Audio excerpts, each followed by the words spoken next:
Welcome back to Twin Flame Energy Podcast. I'm your host, AJ. And I am your co host, Dominique, and we are live.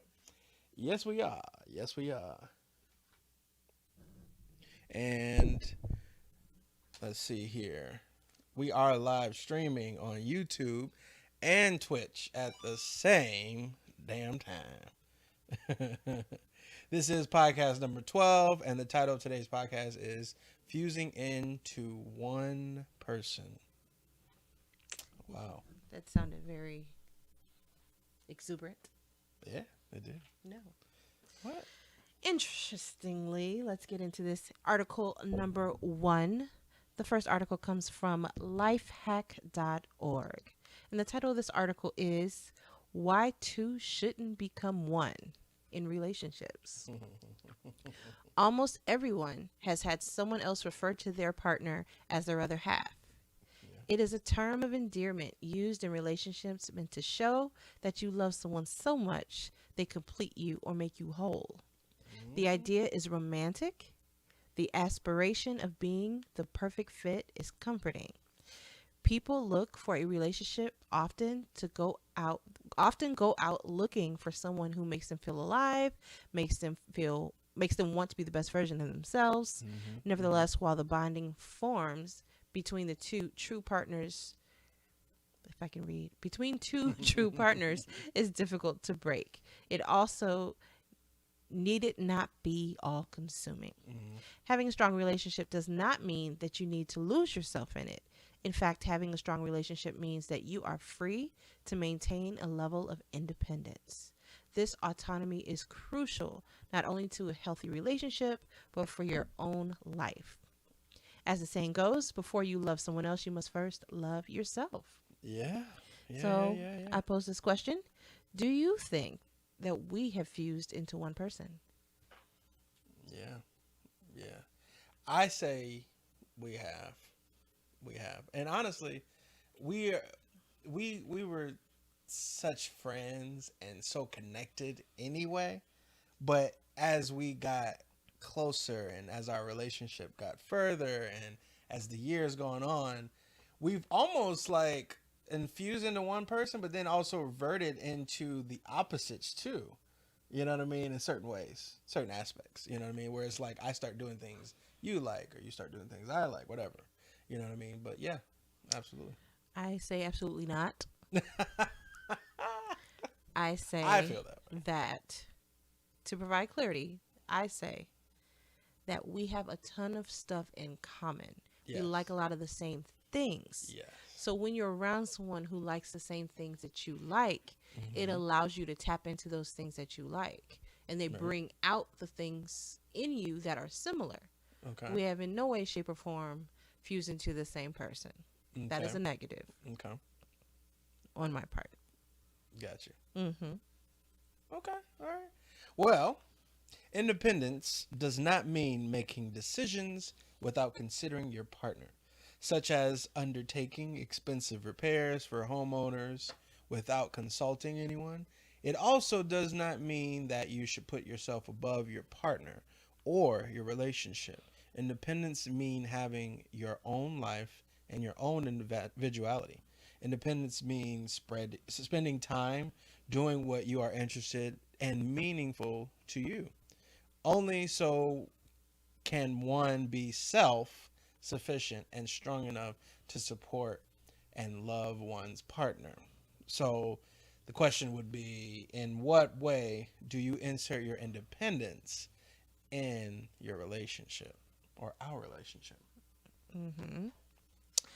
I would say, me personally, I Mm-hmm. insert my independence when I want my alone time.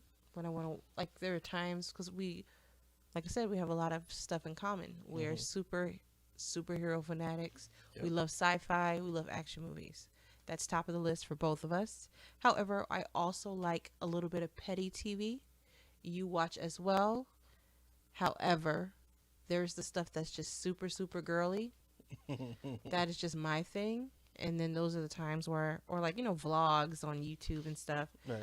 I'm happy that you don't watch that stuff because that's the kind of stuff that I watch alone. Because pretty much everything else I have to wait for you to watch, and you're upset that if I watch it without you. So I insert my independence when I pick things that you're not into, and I still do them and take the time to do them alone. How about you? I do have my things. I have my things. You know what I mean? Like I'll have my little. Sometimes I'll like to get into little knickknacks around the house, or I would, um, do some outside um, music stuff, or Yeah, anything with your sessions? games, playing a different game, or whatever. Anything with Uh, sessions or video games is all you. right. So, yeah, I have my things. We know that. Yeah. So, achieving a healthy level of independence actually means achieving a healthy level of dependence at the same time. It means intellectually allowing yourself to rely on your partner's strong suits when you are feeling weak. Independence is a lot like independence. Interdependence is a lot like independence, but it gives you the best of both worlds. Being independent can leave you feeling lonely. Interdependent allows you to be a strong person who is able to be in a committed relationship, but still does not have to compromise your own values to do so. Yeah, I agree with that. Mm-hmm. So, according to psychologists, a mutual health dependency lifts both your self esteem. Mm-hmm. This is healthy dependency. This healthy dependency requires trust and support, and Mm-hmm. both of those are things that are fostered through togetherness. Being interdependent is the best way that you can interact with those close to you. Whether it's Mm-hmm. your partner, a family member, or a close friend, maintaining the sanctity of relationship while still leaving room for yourself is the best way to love yourself and to love others. So the question is, has being in a relationship given you a greater sense of self-esteem, or do you think your self-esteem has lessened? Uh, I would say it's greater for me. Um, I have my challenges and my journey and my battle for self, that I've been through and gone through before our relationship. And if it wasn't for her, I wouldn't know self. I wouldn't know I don't even know how to begin with establishing esteem on my own. Who's her? You Just fool. you said before her. I'm like, who's that? Oh my God. In the clouds somewhere. No.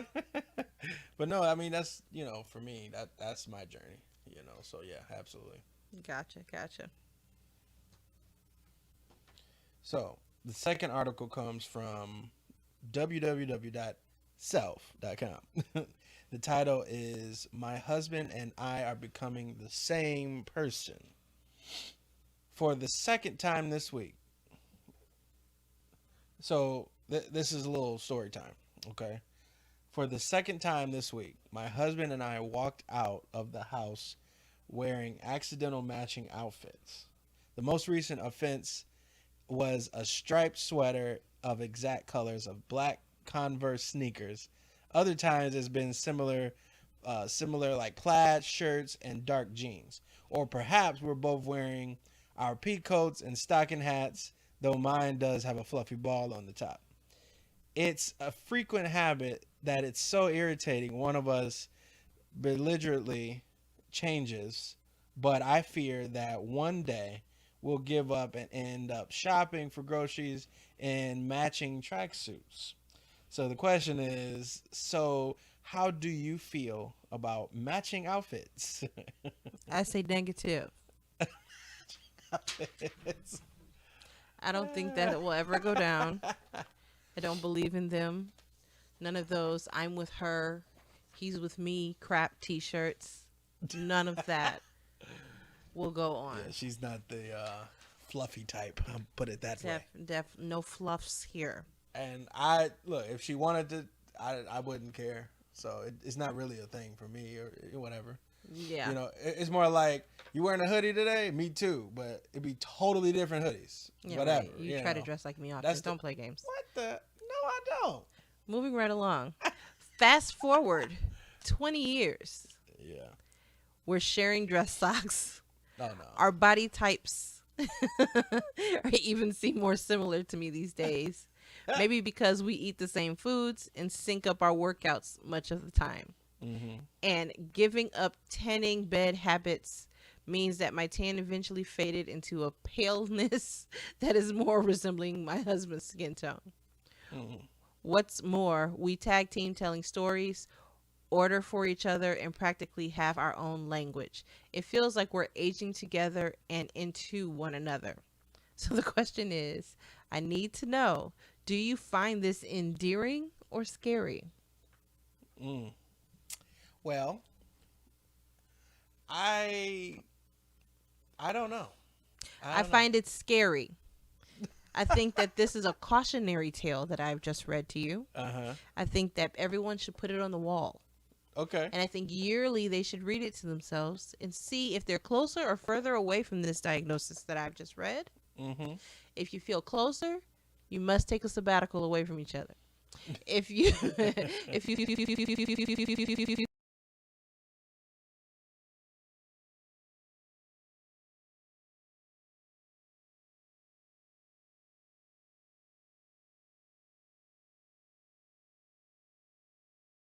the title of this article is Are You Experiencing Emotional Fusion? Mm-hmm. Look for the 3 signs you need to detach. Mm-hmm. Number 1, feeling responsible for your partner's emotions. This isn't regulated to simply wanting to make someone happy, like Mm-hmm. you want to make your partner smile, and you definitely want to recognize someone's feelings. With emotional fusion, you sort of live in a concern about rocking the boat. Emotional fusion can look like it's having a deep sense of responsibility for your partner's reactions. You can also feel like you shouldn't do or say anything that will upset your partner. It's all about making decisions strictly based on how your partner may feel. If it helps, think about micro decisions. Should I go for a walk by myself? Not life altering choices. I wonder if Jane would be upset if I moved to Peru. If you're holding yourself back from taking a midday stroll because your partner's working and might feel left out, that's a fusion problem. Mm-hmm. Well, 2, taking on the responses and reactions as someone else. When partners are emotionally fused, they feel like their partner's responses become their own, and they can often take things very personally. We mark our lives and dislikes, our likes and dislikes, with we, i.e., we love the weekend. Do we want to get a TikTok? Oh my God, we hate the winter. That's probably cute to cute to a hard endpoint, but emotional fusion is akin to that. You suddenly adopt the viewpoint of we on everything. You might become outraged. If there's outrage, get upset. If there's upset, and so on. And lastly, number 3, one party is highly reactive when someone wants to do their own thing. Mm-hmm. When you're experiencing emotional fusion, someone or both of you gets really stung when someone wants to do anything separate from the other person. Allowing one's true independence is often a time met with resistance and emotional withdrawal Mm-hmm. or meltdown in a partner. There are many there may be feelings of betrayal if your partner wants to do something without you. So the question is, after our cat just completely like knocked over the entire Oh my God. vacuum cleaner. You okay, Moon? Moon. It was funny though, 'cause it was so slow, and I was watching it fall, and it was just like, wow. Moony baby? Oh, she's good. She's just confused. She's good, everyone. Yeah, she's good. So, the question I was posing, how do you think we rank on this list? 1, 2, and 3. I I don't know. What do you think? I don't know. Well, I personally feel that I'm way more balanced than you are. Well, see, of course you would say something like I, that. let me give you an example of this, okay? I just recently, last few days, became over the hill. I'm 36. I definitely feel in my heart of hearts, whether it's a weekend or a cruise or anything, that a part of my development emotionally, mentally, psychologically is for me to go on a trip alone, like just by myself. Oh, that's what you mean. But yeah, this is just Okay. that's Okay. truthful. Okay. This is something that I know will be good for me. Now, we have been married for almost 11 years. We've never even had a honeymoon. Yes. That's true. So that's a big thing in our talks, is the fact that we've never been anywhere together. But at the same time, I still feel like I need to go on a trip alone. That's probably to the have only reason self-time. why I feel the way I feel about it. Mm-hmm. Is You've because- always been like, Yeah.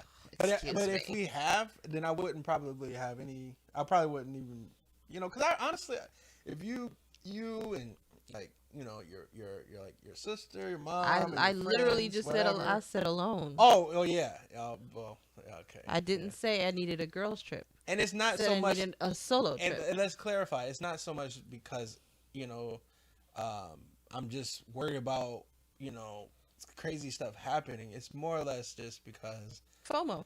no, it's not just that. It's not just that. It's just you being alone. You know what I mean? It just I just feel like I need to be there. No. You know what I mean? Just to.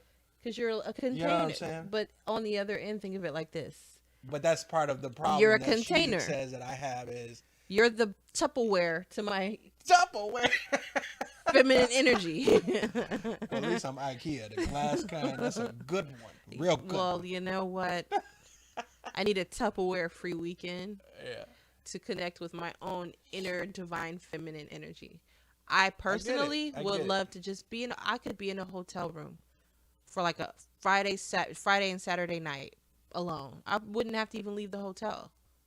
So you wouldn't have to worry about my safety. As long as It's you not like have I'm room service. well, obviously, but like I wouldn't even have to like be like out on the town. I'm not interested in that. I don't know what it would feel like to be alone for 48 hours and be able to just hear my own thoughts. I get it. I get it. And I feel like I would give you that fully because No, I I get it. understand the importance. Like I said, I get it. Just because I feel the way I feel, it doesn't mean that I don't fully understand what you are saying. You know what I mean? But I do. But I do. Or so you say. I do. But let's go ahead and enjoy this quick music break, and we will be back after these messages.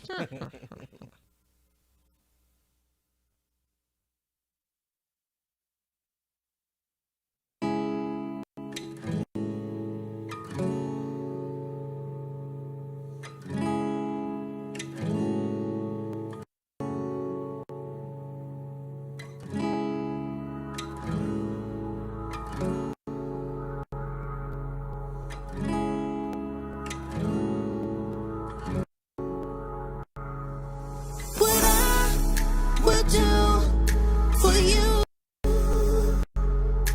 isn't out the blue.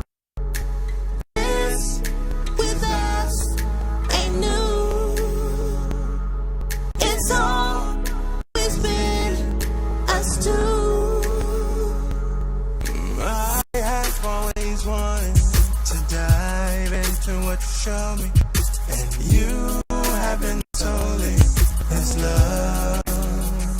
And every time down I look to the one with old touch. No matter where we are in love, when I'm in my dreams, I've been in another place. No matter where I fly, you're always by my side. I guess it's destiny. You being here with me, everyone else can see. I think it's jealousy. What I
and welcome back from the break. That song is entitled Converging Worlds by Vapors.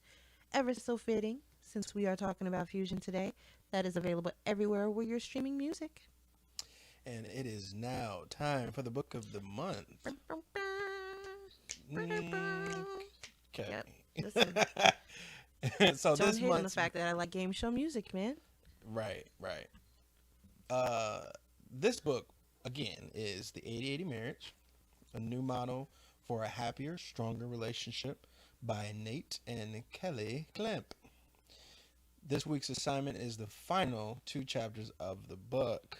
Part 4, Living the 80/80 Marriage, and that is chapters 14 and 15. Yes, it is. And I will say we'll probably only be talking about 14 today because 15 seems to be kind of like a recap.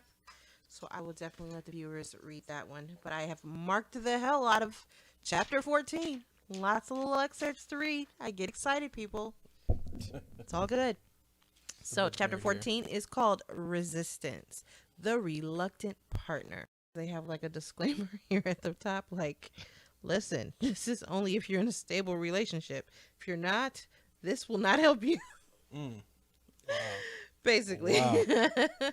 So got That's it. all I can say. Kind of a couple of cute stories and anecdotes just to kind of like round out because this is the last week of the book.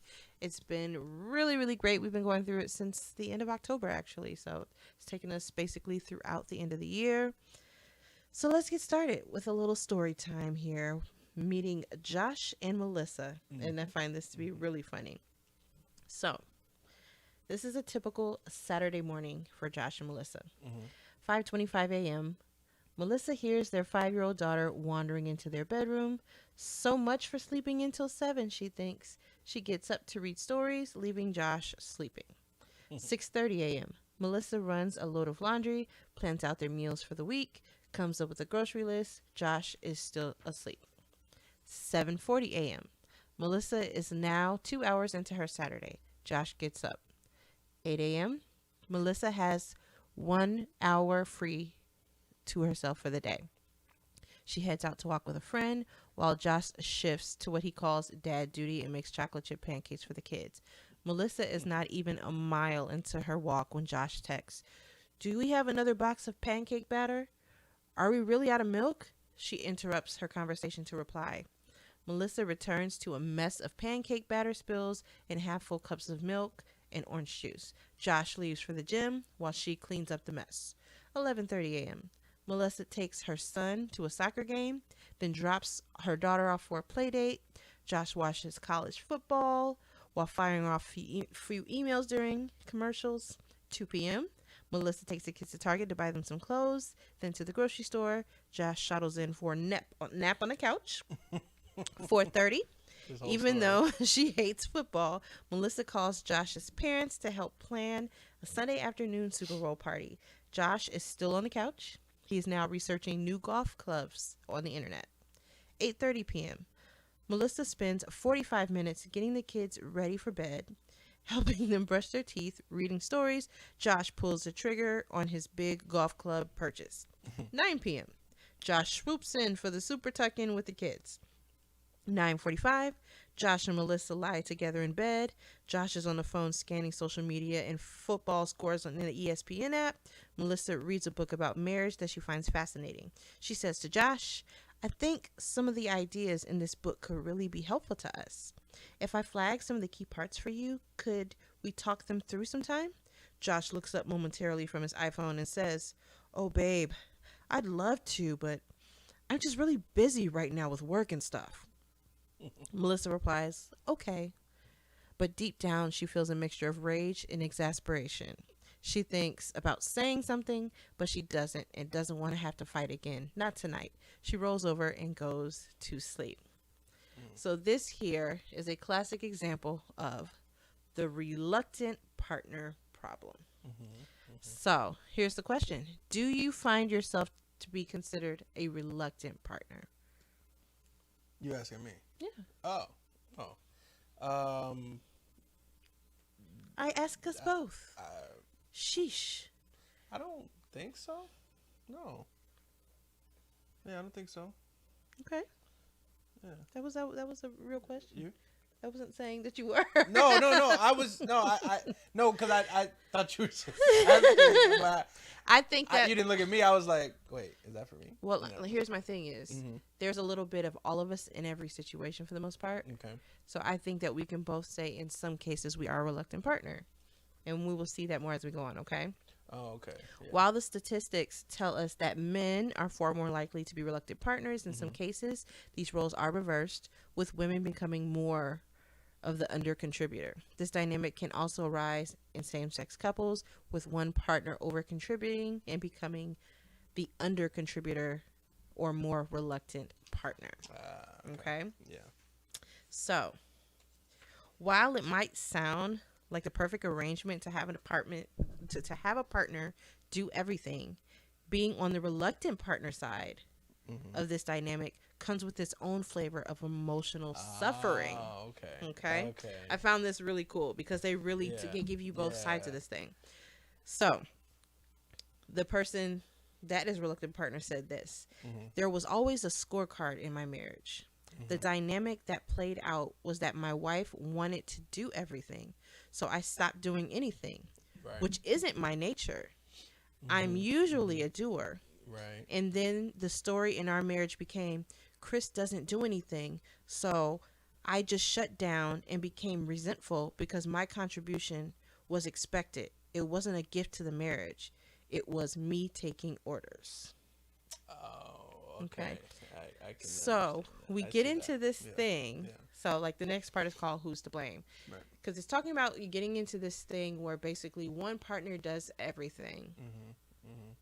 And when you say everything, that can be taken really Yeah. wrong. That could be broad in so many. It is different broad ways, because yeah. here, let me give an example. Yeah. In my mind, technically, I do everything, comma.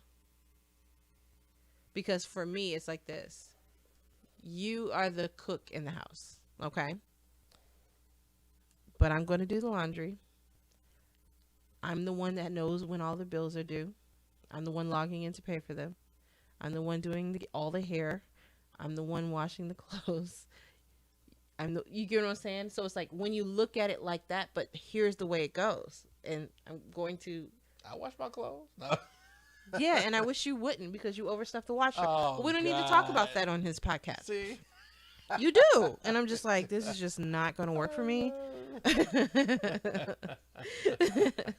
But we'll get to that, okay? It's so funny because there's this famous person, Gloria Steinem, who basically said this: marriage makes you legally half a person. That makes me laugh. Marriage has worked out better for men than for women. The two happiest groups in marriage are men and unmarried women. Well. Then there was a feminist author named Jessica Valentini who said it's not actually motherhood or kids that derails a woman's career and personal ambitions. It's men who refuse to do their fair share. She goes on to say it's not that women can't have it all. It's that men won't stop taking. I know you're enjoying this segment so much. Well, I don't put myself in those categories. That doesn't faze me. Yes. Because honestly, you know me. I'm not like Well, the old school. Let me keep going. Let me keep going, sir. And yet, all of this is glossed over sometimes over something very important. The complicated truth is that the actual practice of marriage, both partners play a role in creating this dynamic. Okay? Yeah. So you have to ask yourself, can you change this dynamic in your relationship? Right. Can it be fixed if you do recognize it and realize it? Yes. It basically means shifting the conversation from the question, who is to blame, to a more helpful question of how can we break this pattern How can we move forward? that is making us both miserable? Yeah. Because from the first part, you would think that the guy that's sitting around not doing anything is chilling and having the time of his life, but he's over there feeling inadequate because in reality, there is something that us women do where, and I know I do this, I do everything because I don't expect you to do the things right or how I want them done. So instead of me being irritated by something being done incorrectly or missed, I would rather just do it. And that's what women do. Like if I said, hey, wash all the clothes, including mine, I know that it won't be done the way I want it. And I'm weird. I'll just rewash my clothes.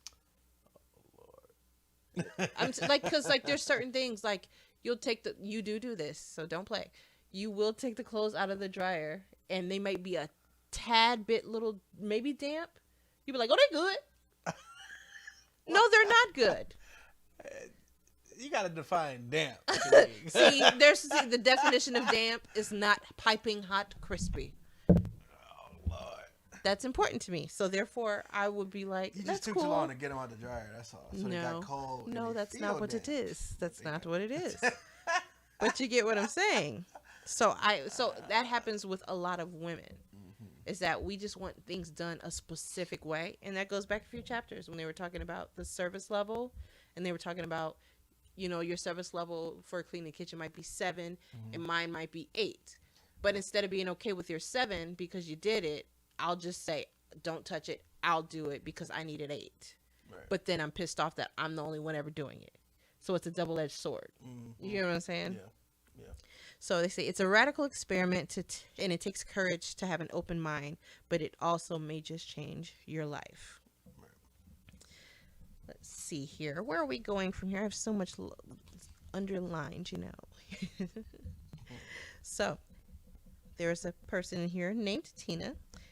It said that she uses the anthology of buckets to help paint a picture of what it's like to be married to a reluctant partner. You've got multiple buckets, she said. I've got my work bucket, my friend bucket, multiple kid buckets. I've got pay the bills bucket. And my husband has only 1 or 2 buckets. Does that kind of make sense? Yeah, no, I get it. Yeah.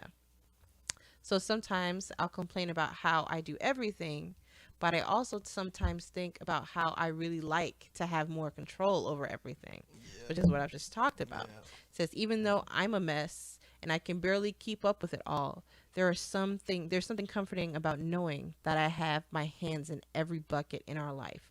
I always know what's going on. I know that I could do it all on my own if I needed to. My husband, on the other hand, has no clue what's going on.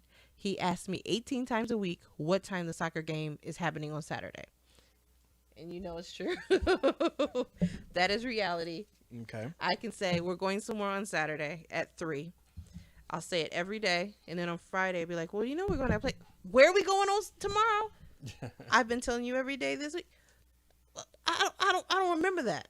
Or you'll have your calendar. You've got sessions on your calendar. And now I wake up in the morning. Well, you have that session at 3. What?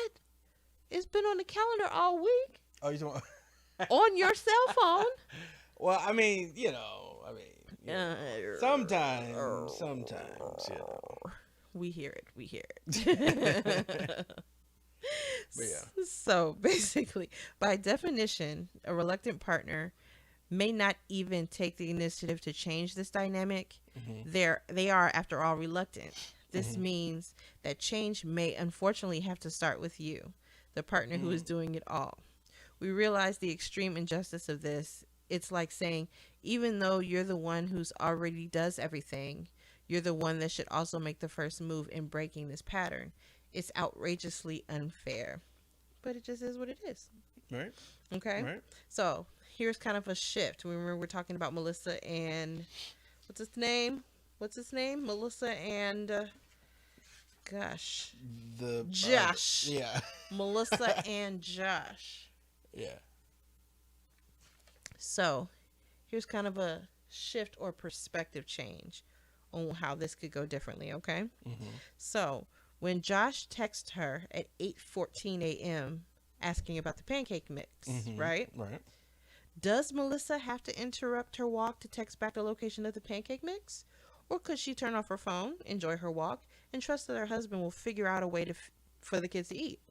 When she returned home, what would happen if she said, Josh, looks like you guys had a great time. Can you please while I take my shower?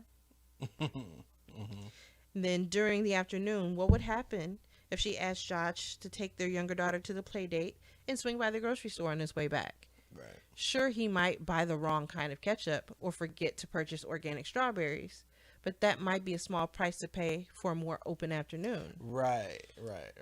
In the late afternoon, perhaps she just not make the phone call about the Super Bowl party. If it's really important to Josh, maybe he'll set it up. If he doesn't, that's great too. She no longer has to go to a party she's dreading. Right. At the end of the day, when Melissa asked Josh to read the book she's interested in, why let him off the hook with a simple okay? What would happen if she revealed her frustration saying, having this conversation about improving our marriage is important to me. I really want you to read these pages I flagged sometime next week so that next Saturday night we can have this conversation. Right. The point here is that some over-contributing partners like Melissa aren't asking for what they really want, aren't revealing heart truths, and aren't willing to push back in the spirit of radical generosity against the failure of their reluctant partner to become more engaged in the relationship. Yep. Yes. That's it. So I thought both of those were really cool. Just kind of give you some perspective, two different perspectives. Right. I'm kind of like the same thing. So a lot of reading today, obviously, because this is the last week of the book. I won't be talking about the book anymore. And the book has been so enjoyable. Yeah. I just, there's just so much going on. So this will be the final story that I will read in this book. We should have some type of RIP music or something. But this story is actually from Nate and Kaylee, though. This is about them specifically. Right. Okay? So, here is how it played out for them. When we got married at age 26, Kaylee was a high-functioning adult. She organized everything neatly into spreadsheets and folders. She reconciled her finances each month. She thought carefully about retirement planning, regularly did laundry, had an IRA. In contrast, Nate, who's still living like he was in college, didn't really track his spending, had a biannual cleaning schedule, biannual as in every other year, all right, for his apartment. Biannual cleaning schedule. As a grad student in political psychology, the only IRA he had ever heard of was a military political group in Ireland. When we started living together, our two worlds collided. Kaylee naturally stepped into the role of handling everything. Nate learned that he could basically just kick back and never really worry about boring logistics like renewing auto insurance or paying cell phone bills. Nor did he have to worry about exploring ways to grow closer as a couple. Kaylee had it covered. That's how they lived for years. This pattern was painful for Kaylee. She felt like she carried all of the weight of the marriage on her shoulders. She also felt consistent resentment towards Nate. Every time he dropped the ball, failed to follow through, or didn't acknowledge how hard she was working, she felt annoyed and upset. From the outside, it might look like Nate had the perfect setup, but this pattern didn't work out well for him either. Each time Kaylee delegated a trip to the store or reminded him to get the sprinkler fixed, he also got irritated and upset. He felt like no matter what he did, it was not enough. So at a certain point, he concluded if he can't ever do enough, he might as well stop trying so hard. Do you relate to that? I get it. So I get that. Yes, I get that. Understandable. Yeah. Where it's like, Do you relate to that? In some cases, yeah. In some cases, sometimes you feel like that, Like almost like no matter what I do, it doesn't work. So let me just stop trying so hard. Yeah. Like you kind of start feeling like, and like I said, this is not all the time, so it's not like a feeling that's always on the surface. It's not a stable feeling. But when it does feel like that, where you're like, man, I just feel like I tried to do that, tried to get that, tried to do that, and it's just it's just not really hitting. It makes you just kind of feel a little low. That's all. That's the main thing. Gotcha. So real quick contrast. One day, 5 years in, Kaylee asked Nate to take over the finances. He said yes, and after hours of explanation that she gave him if I can speak, After years of explanation that gave him a true appreciation for all that she's been doing, Kaylee never paid another credit card bill or electric bill again. Nate was reluctant at first, but soon he grew more interested in the family finances. Building out a new system and spreadsheets, its transformation took time, but it all started with a single hard conversation, Kaylee's willingness to let go of control. Same thing happened when Nate's early aversion to working on their marriage.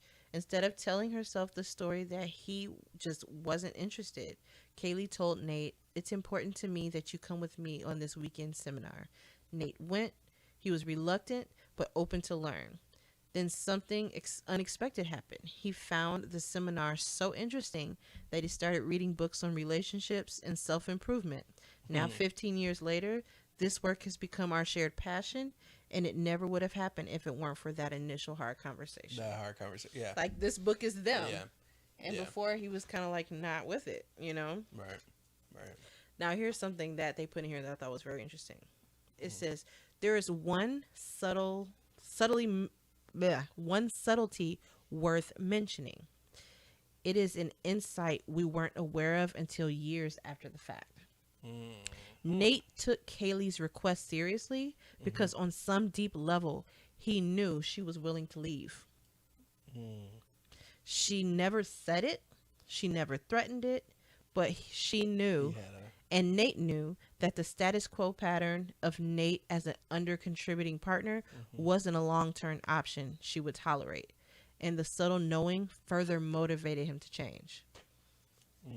Do you think losing someone can be motivational? Or in your mind, maybe for you, Well, it depends. is that motivational? It depends on The depends person? on the person, yeah. Because some people aren't driven by that. What about you? What do you mean? Like, It- what would that Would drive that motivate change? you? Absolutely. Or would it be more like, Yeah, absolutely. well, she gonna go? No, that's what I mean. If you're that kind of person, like I'm not that kind of person, but if you're that kind of person where it's like, oh well, I mean, shoot, you know, like I mean, you know, I'm not like that. So yeah. Yeah. Now there is one more category of person. Of person? Or Yeah, a because person? we've been talking this whole time about the reluctant partner, right? Okay. Yeah. But there's something else called the unwilling partner. Ah. Okay. Big difference, right? Yeah. So the reluctant partner may have some hesitation, but they're open to change. The unwilling partner, by contrast, has basically a wall or a barricade to the path of change. Right. Do you think of yourself as a reluctant or an unwilling partner? And do you have some areas of your life that you are unwilling versus others where you're reluctant? You personally. Probably, but I wouldn't say unwilling. I probably would never say unwilling. So you don't have any unwilling spots? I think you do. Yeah, I don't think I do per se, but it you know, it goes to certain things too, you know, like what are we talking about? You know what I mean? Well, so it depends on certain things. if you're talking about but- yourself, like, you got to but understand as that far when as- you... But as far as like some stuff may not be like, okay, right now that's not on my radar because I'm so focused on this, and this that it's hard to really put focus on that at the moment. But I'm not saying that, oh, that's a never, you know what I mean, kind of situation. It's just not right now, kind of, you know. Gotcha. That's what I mean. Okay, I get what you're saying. I feel like sometimes I feel like that.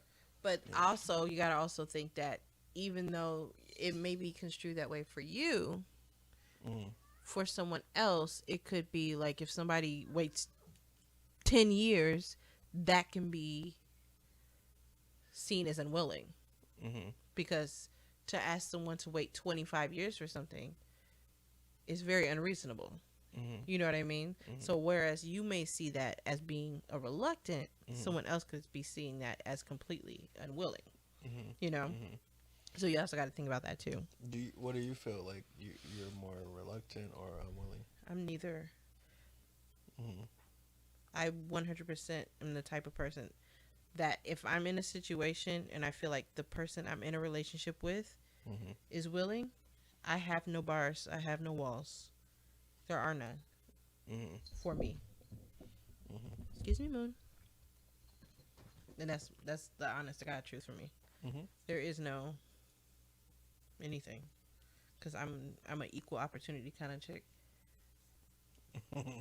So unless I've attempted something and I'm like, oh my God, this is not for me, then I'm completely willing. Moon almost unplugged everything. Let's speed through it. She's having the time of her life for some reason right now. So with the end of this book, I will leave you with this little quote here.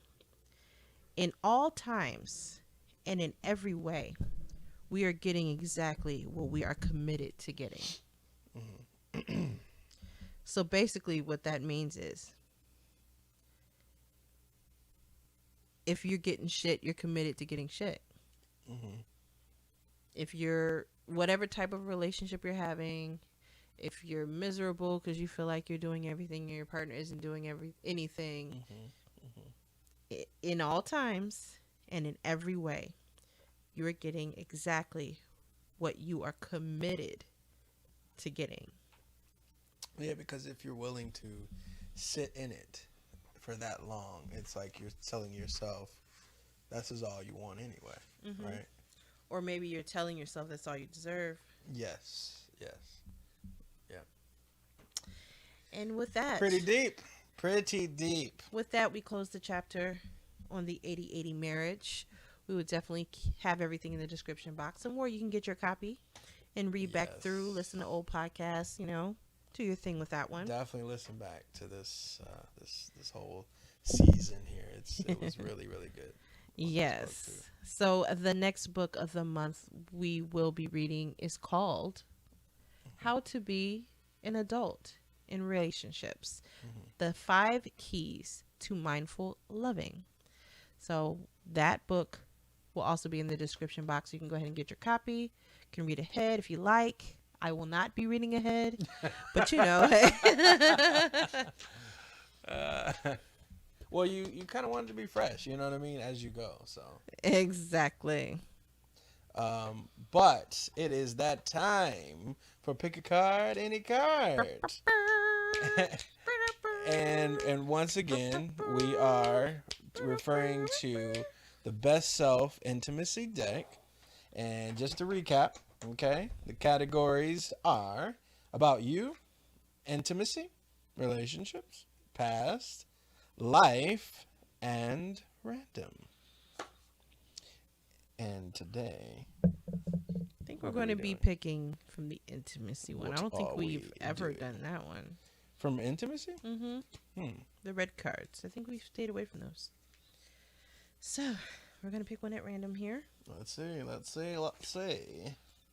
think there might be a reason why we never read these. I'm picking it because I need to read it one to you because I feel like I haven't read one to you in a while. Proceed. Is this the card? Yeah. This is it. I guess so. All right. Let's see. What kind of power dynamics excite you? I have no idea.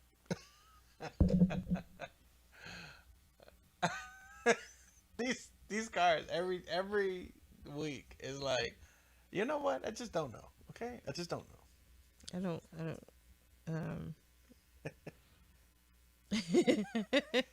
What kind of power dynamics excite you? I think. Let's pick another one. Yeah. Just to. I think we should go with the life cards. I mean, I would say, look, for those who's listening at that question, do your thing. Answer that. The question of the day comes from the life section. Life. Wait, is that? Yeah, that's in there. Yeah, that's one of them. I don't think we've ever. Yeah, we haven't. This is one we really haven't. Go ahead. Okay, so this one. Do you feel like we work as a team on making decisions? No. Oh, I was gonna say explain, but would you like me to explain? Listen, sometimes we're gonna have to be brutally honest on this. Okay. My personal definition is you do what's best for you, and I'm along for the ride. That's how I truly feel. Seriously? 100%. Well, I don't know. I explained. I don't know. Why don't you answer? I mean, I don't. I mean, I don't know. I don't know. Not sure. I may have struck a nerve. No, I don't. I just don't know. I'm not sure. Okay. Not sure. Well, it's all good. I mean, I feel like we, for the most part, do, but I don't know. Okay. Good.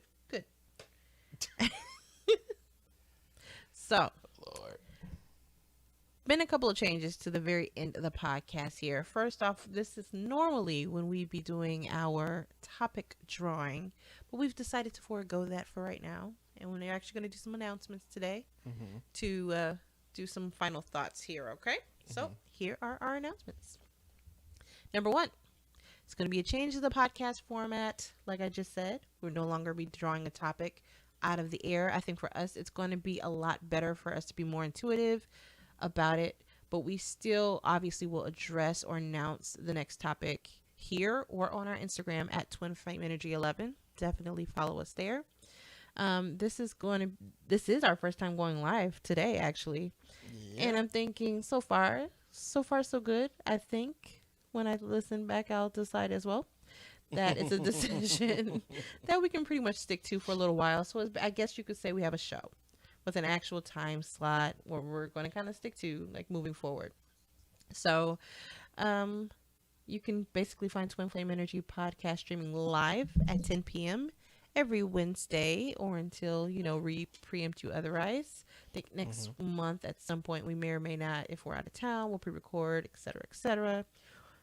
We'll always make announcements for things like that. Right. Announcement number 2.